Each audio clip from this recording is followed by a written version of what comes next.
سجائی ہے، جب وہ چاہے گا اس بزم کو لپیٹ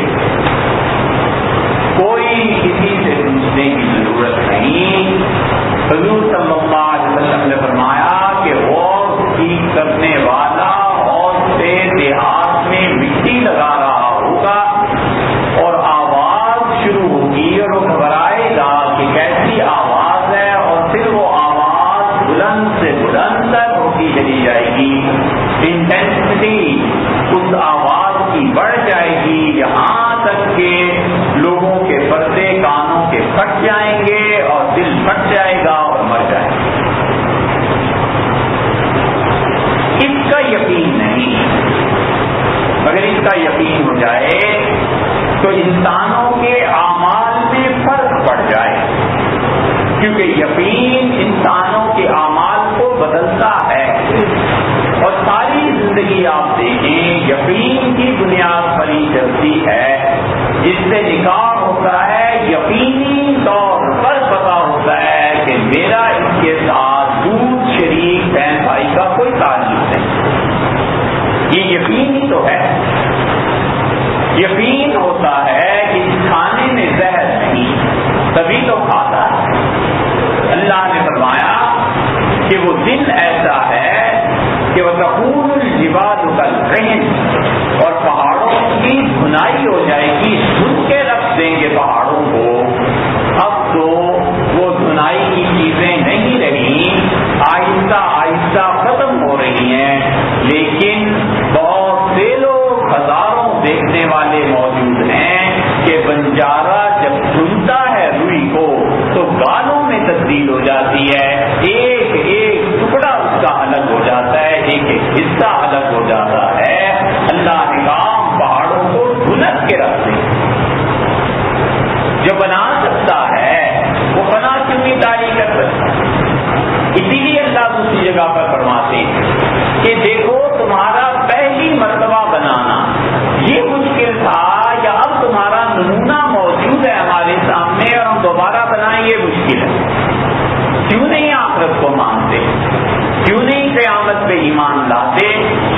اور پھر اللہ نے وہ بات کہی ہے جس پہ ہماری زندگیوں کا دار و مدار ہے، ہمیں چاہیے کہ اس آیت کو سوچیں۔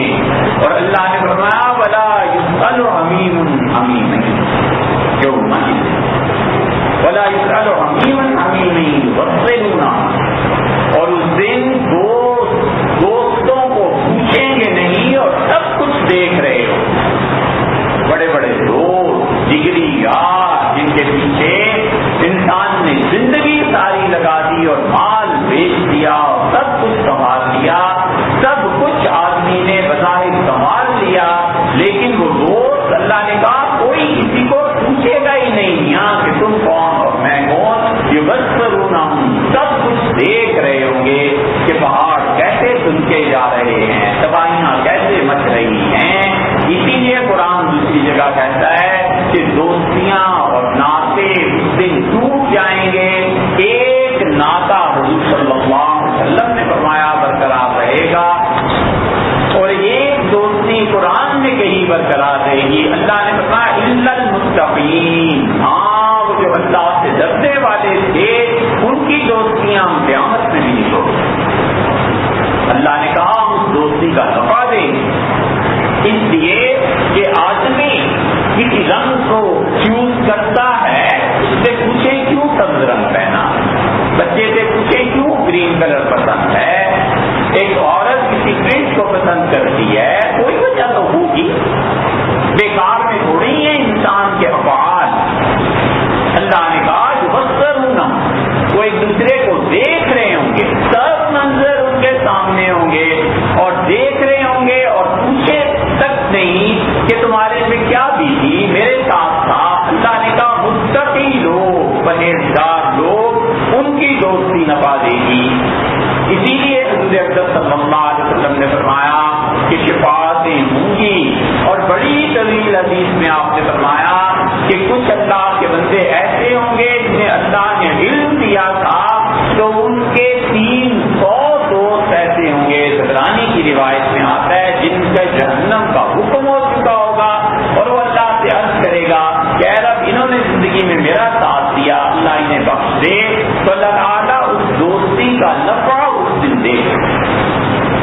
اور دوسری چیز حضور صلی اللہ علیہ وسلم نے فرمایا قیامت میں سارے رشتے کاٹ دیے جائیں گے سوائے میرے رشتے کے، کہ میرے رشتے کا نفع پہنچے گا میری اولاد کو۔ سادات کے متعلق کہا، لیکن اس کا مطلب یہ نہیں ہے کہ سید کا ایمان ہی نہ ہو سرے سے اور صرف نفع پہنچے۔ وہ جو بنیادی شرط ہے ایمان، اگر اس کا ہوگا قیامت میں یہ ایکسٹرا کریڈٹ ہے جو اس انسان کو ملے گا۔ اللہ نے کہا وہ دوستوں کو نہیں، اسی لیے سیدنا عمر رضی اللہ عنہ نے سیدنا علی رضی اللہ عنہ سے درخواست کی، اور انہوں نے اس جذبے سے درخواست کی کہ کسی طرح آخرت بچ جائے، سارے وہ کام کر گزروں جن کی وجہ سے اللہ آخرت میں بچا دے۔ حضرت عمر رضی اللہ عنہ بہت ڈرتے تھے خدا کے عذاب، وفات سے پہلے جملہ فرمایا اور کہا خدا کی قسم ساری دنیا سونے کی بنی ہوئی جس وقت میرے پاس ہوتی لستضیتو میں اپنے فدیے میں ادا کر دیتا من حول المصلی، یہ جو اب قبر میں جا کر سورج چڑھنے والا ہے نا، یہ سورج کیا چڑھے گا میں اس سے ڈرتا ہوں۔ خوف نہیں رہا مرنے کے بعد اللہ کے سامنے جواب دہی کا، سب برائیوں کی جڑ یہ ہوگی۔ اللہ نے کہا لوگ دیکھ رہے ہوں گے یود المجرم، اسی لیے سیدنا عمر رضی اللہ عنہ نے رضی اللہ عنہ سے کہا کہ میں عمر کے اس حصے میں آ گیا ہوں جب شادی کی کوئی ضرورت نہیں، لیکن آپ اپنی بیٹی ام کلثوم سیدہ فاطمہ رضی اللہ عنہ کی صاحبزادی عرض کیا کہ میرا ان سے علی آپ نکاح کرا دیں، حضور صلی اللہ علیہ وسلم کا یہ رشتہ شاید قیامت پہ عمر کو بچا لیں۔ داماد ہو گئی اس خاندان کے، اور سیدنا علی رضی اللہ عنہ نے وہ نکاح پڑھایا۔ حسن رضی اللہ عنہ کو کہا انہوں نے کہا والد آپ موجود ہیں، آپ نکاح پڑھائیں، اور پھر ان سے حضرت عمر رضی اللہ عنہ کی اولاد بھی ہوئی ام کلثوم رضی اللہ عنہ سے حقیقی نواسی تھی رسول اللہ صلی اللہ علیہ وسلم کی۔ تو اس نے مستثنا کر دیا کہ دو دوستیاں دو رشتے نفع دیں گے، باقی کچھ نہیں ہے۔ اللہ فرماتے ہیں مجرم آدمی قیامت میں اب اس کی تمنا دے، تمناؤں سے بھلا کام چلتا ہے، محنت نہ کرے اور دعا مانگے بیت اللہ کے پردے پکڑ کے کہ کل کے امتحان میں کامیاب ہو جاؤں، کچھ نہیں ہوتا میاں۔ یہ دنیا اسباب کی دنیا ہے، اللہ نے اسباب کے ساتھ اس کو چلانا ہے۔ یہ معجزے اور کرامتیں روز روز نہیں ہوا کرتی۔ اللہ نے فرمایا یود المجرم، اور مجرم آدمی اس سے تمنا کرے گا، وہ بولے گا اور کہے گا لو یبتدی من عذاب یومئذ ببنی، اللہ آج میرے سارے بیٹے لے لے اور میری جان چھوڑ۔ اے رب میں سارے بیٹے تیرے سامنے پیش کرتا ہوں، انہیں جہنم میں پھینک دے، لیکن خدایا مجھے بخش دے۔ اور بیٹے ایک طرف اتنی محبت ہے بیٹوں سے، دعائیں مانگتا ہے، خوش ہوتا ہے، نسل چلتی ہے، کیا کیا منافع ہیں، بڑھاپے کا سہارا تصور کرتا ہے، سب کچھ ہے۔ اللہ نے کہا قیامت میں ہم سے کہے گا بے بنی، اللہ میرے بیٹوں کو لے لے، اور اے رب میری جان کسی طرح چھوڑ دے، واللہ بطنی واقعی کہے گا اللہ میری بیوی کو لے۔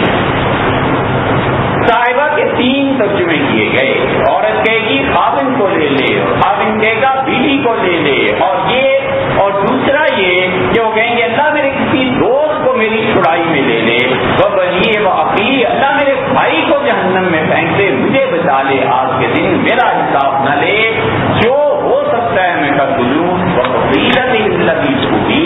اور جب بات نہیں بنے گی تو کہے گا اے میرے رب آج کے دن تو مجھے چھوڑتا ہے، میں سارے کنبے کو پیش کرتا ہوں، پورا خاندان اور قبیلہ جہنم میں پھینک دے، مجھے بچا لے۔ جب اس سے بھی بات نہیں بنی تو کہتا ہے ومن فی الارض جميعا، اللہ اس دنیا میں جتنے انسان تھے ان سب کو جہنم میں آج پھینک دے، مجھے بچا لے، اللہ مجھے آج چھوڑ۔ اس لیے یہ جس اختیار کے سر پہ ناچتے پھرتے ہیں نا، میں اتنا بڑا افسر، میرے پاس دولت، میرے پاس خاندان، اختیار کیا، شادی ہوئی تو ایک جان پہ اختیار ملا، بیوی پہ، بچے ہو گئے تو 3-4 پہ اختیار مل گیا، صدر وزیر اعظم ہوئے تو ملک پہ اختیار مل گیا، پورے بر اعظم کے مالک ہوئے تو بڑے صدر بن گئے. صاحب یہ کہتا ہے ومن فی الارض جمیعا، اللہ اس دنیا میں جتنے کچھ بھی تھا سب تو جہنم میں پھینک دے، میری مان جا تم جی، اور وہ کہے گا مجھے نجات مل جائے. کلا اللہ نے فرمایا ہرگز نہیں، کہ جو کچھ کرتے رہے ہو یہ اختیار چھنے گا سب سے پہلے. بس ادھر روح نکلی، ادھر اختیار چھن گیا. اب چاہیں تو کھڈے میں پھینک دیں، چاہیں تو اچھا کفن پہنا دیں، چاہیں تو غسل دیں، چاہیں تو نہ دیں، چاہیں تو 4 آدمی جنازہ اٹھائیں، اور چاہیں تو کہیں پڑا رہے یہی مر جائے گا، اوپر پتھر ڈال دو جس کے، سارا اختیار ختم ہو گیا. بس اتنی سی دنیا جس کے لیے عاقبت برباد کر لی، اتنا سا اختیار جس کے سر پہ انسان اپنے آپ کو نہ سمجھے اور نہ دوسروں کے ساتھ انسانیت کا رویہ رکھے. اللہ کہتا ہے کلا انہا لظیٰ، ہرگز نہیں، یہ جو بھڑکتی ہوئی شعلوں والی آگ ہے یہ اسی دن کے لیے تھی تاکہ تمہیں اندازہ ہو جائے، پتہ چلے کہ تم نے جو کرتوت کیے ہیں آج اس کی سزا ملے گی. نزاعۃ للشوا، کلیجہ بھون کے رکھ دے. خالص محاورہ نزاعۃ للشوا، ہم کہتے ہیں نا جگری یار ہے. اللہ نے بھی محاورہ عربی کا استعمال کیا. اللہ نے کہا تمہارے کلیجے بھون کے رکھ دے گی آخرت سے بے خبر لوگوں. یہ ہے وہ چیز جس سے غفلت سے آدمی لوگوں کے حقوق مارتا ہے، جس سے غفلت سے آدمی خرچ نہیں کرتا. اللہ کہتا ہے کہ دیکھو پھر کیا ہوگا، تدعو من ادبر وتولی، اب آئے اصل مرد. مشکل یہ ہے کہ ہم قرآن بھی تو نہیں پڑھتے. کوئی اللہ کا بندہ یہ طے کر لے کہ اس رمضان سے آئندہ تک میں پورے قرآن کو ایک بار پڑھوں گا. خدا نے اس سے کہا کیا ہے؟ یہ اللہ ہی فرما رہا ہے. اللہ کہتا ہے تدعو من ادبر وتولی، وہ آگ بلائے گی ہر اس آدمی کو جس نے سچائی سے منہ پھیر لیا تھا اور پیٹھ دکھا کے چلا گیا. دنیا میں کتنی مرتبہ سچائیاں ہمارے سامنے آتی ہیں اور ہم قیامت سے نہیں ڈرتے جس دن سے ہم اس سچائی کا انکار کر دیتے ہیں. سچی بات پتا چل جاتی ہے کہ بیوی بے عیب ہے، بے قصور ہے، اس میری بیوی کا کوئی قصور نہیں، میں ماں کی محبت میں بیوی پر ظلم کرتا ہوں. پتہ چل جاتا ہے کہ ماں باپ کا کوئی قصور نہیں، یہ میرا اپنا ہی قصور ہے. اس کے باوجود اپنی ناکامیوں کا انتقام دوسروں سے لینا چاہتا ہے. پتہ ہوتا ہے کہ سچائی کیا ہے، حقیقت کیا ہے، سامنے آ جاتی ہے. صحابہ رضی اللہ عنہ اتنا ڈرتے تھے حقیقت کو جھٹلانے سے جیسے عائشہ اور علی رضی اللہ عنہما کے درمیان سب تو کتابت میں ایک صاحب لے کے آتے تھے خط. ام المومنین رضی اللہ عنہ ذکر کر رہی تھی اس واقعے کا اور فرمانے لگی وہ لے کے آتا تھا، گویا اس کا نام حقارت سے لیا. تو پاس بیٹھے ہوئے آدمی نے کہا ام المومنین اس کا انتقال ہو گیا. حضرت عائشہ رضی اللہ عنہ کا رنگ بدل گیا، ہاتھ دونوں اٹھا دیے اور کہا اللہ منع کیا ہے رسول اللہ صلی اللہ علیہ وسلم نے مردوں کو برا کہنے سے. اللہ مجھے پتا نہیں تھا کہ اس کا انتقال ہو گیا ہے، اللہ اس کو بخش دے، اس کی مغفرت فرما اور قیامت میں میری نیکیاں اس کے حصے میں نہ ملیں. اتنا ڈرتے تھے کہ جو آدمی حضرت عائشہ رضی اللہ عنہ کے پاس ایک آیا اور اس نے کہا کھانا کھلا دیں، کھانا کھلا دیا. وہ جاتے ہوئے کہنے لگا اللہ آپ کو جزائے خیر دے. ختم ہو گئی بات. تھوڑی دیر کے بعد فرمانے لگی ان سے بلاؤ، دیکھو کہیں راستے میں ہوگا. بلایا گیا تو آپ نے فرمایا اللہ آپ کو بھی جزائے خیر دے اور جائیے. لوگوں نے کہا ام المومنین یہ کیا بات تھی؟ انہوں نے کہا میں نے کھانا کھلایا، اس نے مجھے دعا دے دی، قیامت میں میرا کھانا اور دعا ایک دوسرے کے مقابلے میں آ جائیں گے، میرا اجر کہاں رہا؟ جب اس نے دعا دی تو میں نے بلا کر اسے بھی دعا دے دی تاکہ دعا کا بدلہ دعا سے ہو جائے اور اجر اللہ کے ذمہ باقی. اتنا آخرت کا خیال تھا.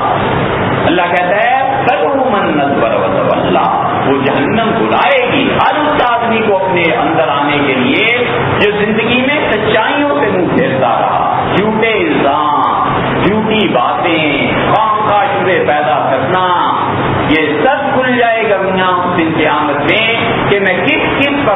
لگاتا رہا.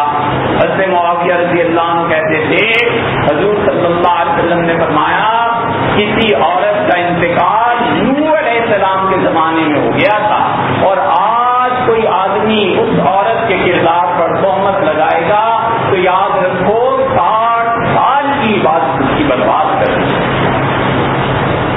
اس لیے شریعت عورتوں پہ تہمتیں لگانا، لوگوں پہ جھوٹ بولنا، سچائیوں کا انکار خدا بتاتا ہے اس دن کیا ہوگا. اللہ نے فرمایا جمع پاؤ، اپنے مال کو جمع کرتا رہا، سیز کے رکھتا رہا، ایک ایک کوڑی، ایک ایک پیسہ، ایک ایک پائی، اور اس لیے کرتا رہا کیا تھا کہ مال میرے پاس زیادہ ہو جائے. نہ زکات دے، نہ صدقہ کرے، نہ خدا کی راہ میں خرچ کرے، نہ غریبوں کی مدد کرے. حضور صلی اللہ علیہ وسلم کی حدیث پہ لوگ غور نہیں کرتے. آپ نے فرمایا، اور یہ اب ہو رہا ہے ہماری سوسائٹی میں، آپ نے فرمایا پورے شہر میں اگر ایک آدمی رات کو کھانا کھائے بغیر سو گیا تو 40 دن کے لیے خدا اس بستی کو کہتا ہے جو مرضی ہو جائے ہم تمہیں کوئی سیکورٹی نہیں دیں. شہر میں لوگ سوتے ہیں کھانا کھائے بغیر اور لوگ نہیں سوچتے کہ ہمارے مال میں کسی کا حق. اسی اللہ کہتا ہے انہوں نے اپنے مال کو اس سے جمع کیا تھا، خرچ نہیں کرتا تھا.